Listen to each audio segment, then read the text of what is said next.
Élixir de Bourgogne, septembre 2020, la clé hermétique du château de Bussy-Rabutin. Suite à ses multiples dévoiements devant le roi et sa cour, le courtisan Roger de Bussy est contraint à l'exil. Néanmoins, il s'applique à poursuivre son œuvre satirique par la création d'une galerie de peinture nommée Salle des Devises. Des devises bien souvent empruntées à d'autres, lesquelles traduisent la solitude de son cœur meurtri. Au-delà des allusions évidentes au nouveau statut de l'exilé, Roger de Bussy propose en parallèle une interprétation différente de ces peintures qui nous dévoilent en filigrane leur véritable nature d'ordre hermétique. D'aucuns reconnaîtront d'un œil amusé le principe du fixe au soleil couchant, sous l'apparence d'une sirène sans bras qui attire pour perdre, et dont le visage est celui de Cécile Hurault de Cheverny, maîtresse de Roger de Bussy, qui le délaissa durant la tourmente, d'où la devise vengeresse. Élément haut. Puis le principe du volatile au soleil radiant, cette fois, sous la forme d'une hirondelle fuyant les hivers ou le mauvais temps à la cour du roi, et dont la tête est celle de Roger de Bussy, élément R.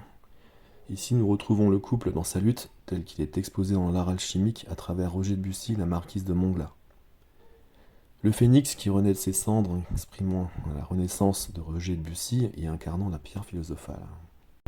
S'il me regarde, il me regarde. Sous-entendu, le roi soleil et sa cour bien évidemment. Le cadran solaire avec son étoile à 5 branches interpelle. Plus que la quintessence, c'est le pentagramme qu'il faut retenir en tant que symbole de reconnaissance entre initiés de la secte pythagoricienne.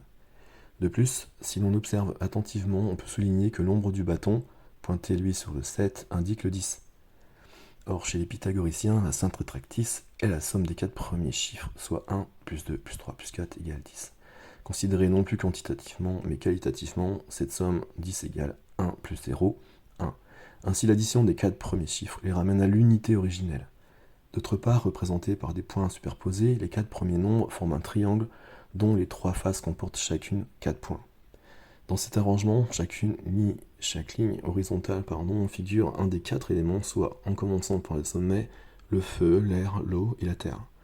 Ces éléments correspondent respectivement à 1. L'esprit créateur, 2. La matière, 3. L'action de l'esprit sur la matière, et 4. La manifestation sensible. C'est en ce sens que la tétractice est considérée comme la source et la racine de la nature éternelle. La tétractice, en qui se trouve la source et la racine de l'éternelle nature, tout dérive de la décade et tout y remonte. Le 10 est à l'image de la totalité en mouvement. Calme au dehors, elle se meut dedans. Observons ici cette aiguille qui indique le 12 et la chaînette à clé formant l'image d'un serpent. L'ouroboros est ici suggéré dans le sens où la pierre philosophale est achevée et que le temps dans sa course n'a plus d'emprise sur la matière épurée, transparente et lumineuse. La fixité dans le mouvement, ou le mouvement dans sa fixité, le temps est donc maîtrisé. Du samsara au nirvana, pourrait-on dire, d'une autre manière imagée, indice supplémentaire, les 12 clés de philosophie de Basile Valentin. Donc on a vu dans cet ouroboros le temps qui s'écoule dans un éternel moment présent. Le serpent figuré avec la chaînette, la clé, très intéressant, le pentagramme, le phénix, symbole ô combien alchimique, et le couple infernal, la sirène sans bras, le fixe et l'hirondelle, le volatile. Qu'est-ce que nous avons d'autre ? Autre symbole, l'eau mercurielle, céleste, qui vient éteindre le feu sous la forme de braise.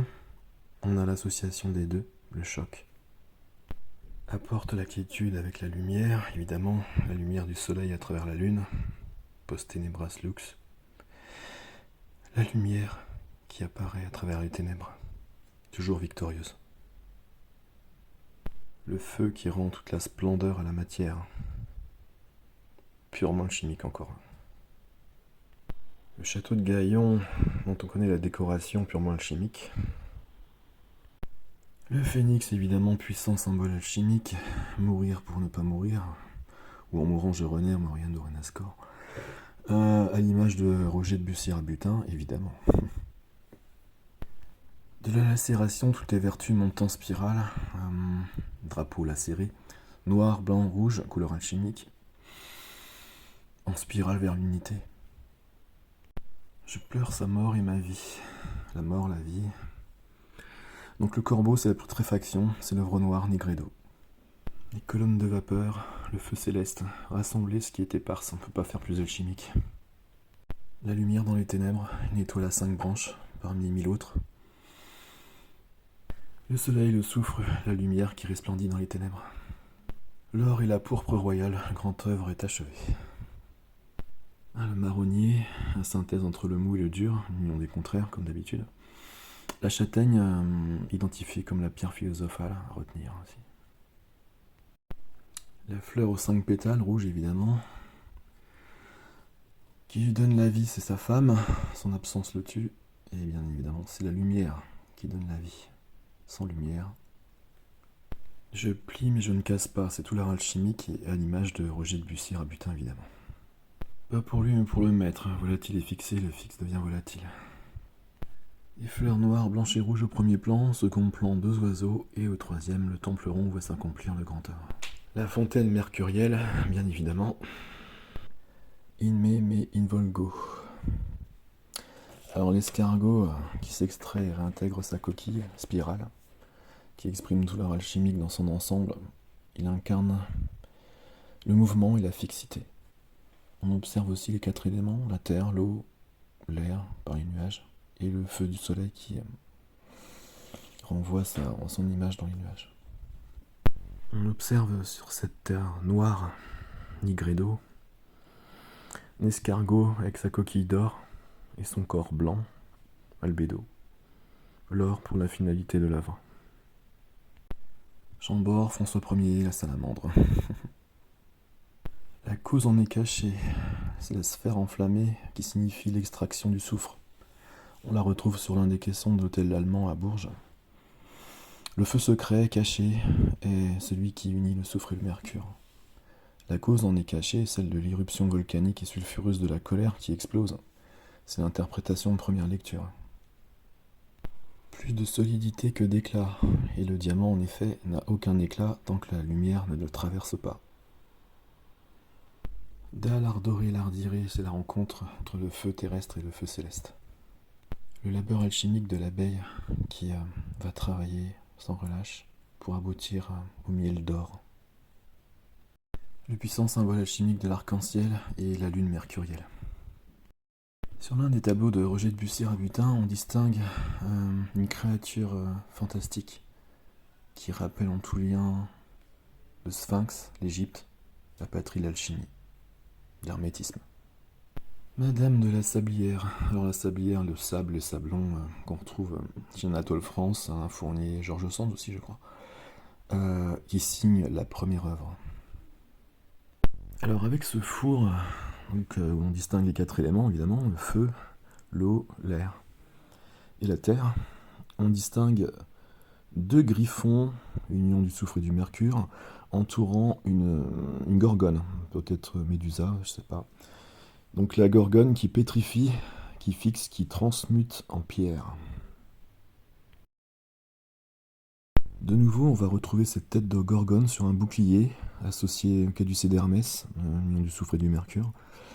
Aussi au feu du canon et à la roue, le feu de roue. Donc la tête de gorgone, on la retrouve assez souvent et c'est très important, c'est un élément très important, au sens où il y a une transmutation en pierre. Le sulfureux céphale et la mercurielle procris, ou l'aveuglement des passions qui conduit à la mort. C'est un avertissement pour l'artiste qui œuvre sur la voie, tout comme la chute de Phaéton que l'on découvre à proximité, Pygmalion également, qui tombe amoureux de sa propre création, avec une représentation des couleurs alchimiques. Orphée figure parmi les œuvres du château. Il semble pointer son regard vers la licorne mercurielle ou le singe, qui singe l'artiste, la nature plutôt, comme l'alchimiste. Les 12 travaux d'Hercule, dont on connaît l'allégorie alchimique, entouré vivita d'extremum, il vit jusqu'au bout, jusqu'à la fin, et sur l'arbre mort, un peu vert quand même, on observe une sorte de corde qui forme un ouroboros, une corde uroborique, comme un serpent qui se mord la queue. C'est tout à fait ça. Donc qui suggère ni commencement ni fin, le renouveau, la renaissance, la mort, la renaissance. C'est un puissant symbole alchimique tout simplement. Ensuite, il s'agit de la force ardente herculéenne. Évidemment, l'artiste doit être fort intérieurement aussi pour surmonter les épreuves et arriver à l'aboutissement de sa quête, c'est-à-dire la finalité du grand œuvre. Celui qui va me mordre va pleurer, c'est l'oignon évidemment, qui est constitué de plusieurs sphères. Et au centre de cet oignon, qu'est-ce qu'on trouve? Du vide, enfin tout, et donc la perfection. Ni plus brûlant, ni plus fidèle, ni plus ardente, ni plus fidèle. Donc là, oui, bon, c'est l'ironie, on a compris. Le chien rouge sulfureux qui arrive sur sa nuée de vapeur. Et en association, la femme qui l'a quitté. Double lecture ici. Une fois les travaux d'Hercule achevés, le labeur de l'artiste consiste à entretenir le double feu de roue. Plus légère que le vent, encore de l'ironie. Donc la balance, c'est l'expression de la pondération dont l'adepte doit faire preuve au cours de ses opérations.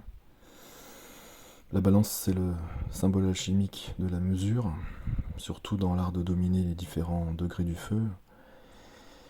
Je crois que c'est dans le livre des balances de Gébert, on peut lire « L'équilibre des natures est indispensable dans la science des balances et dans la pratique de l'œuvre. » Changeantes toutes deux et toutes deux ingrates. Bon, au-delà de la femme, il faut voir à travers la femme la nature, l'accomplissement du grand œuvre. On voit bien qu'elle surmonte une sphère d'or. Tout ici, tous les éléments concordent. Il s'agit de l'accomplissement du grand œuvre de la nature. Alors parmi les tableaux du château de Bussy-Rabutin, on découvre cette œuvre, une femme pensive. Alors on voit bien la plume, symbolique de la plume.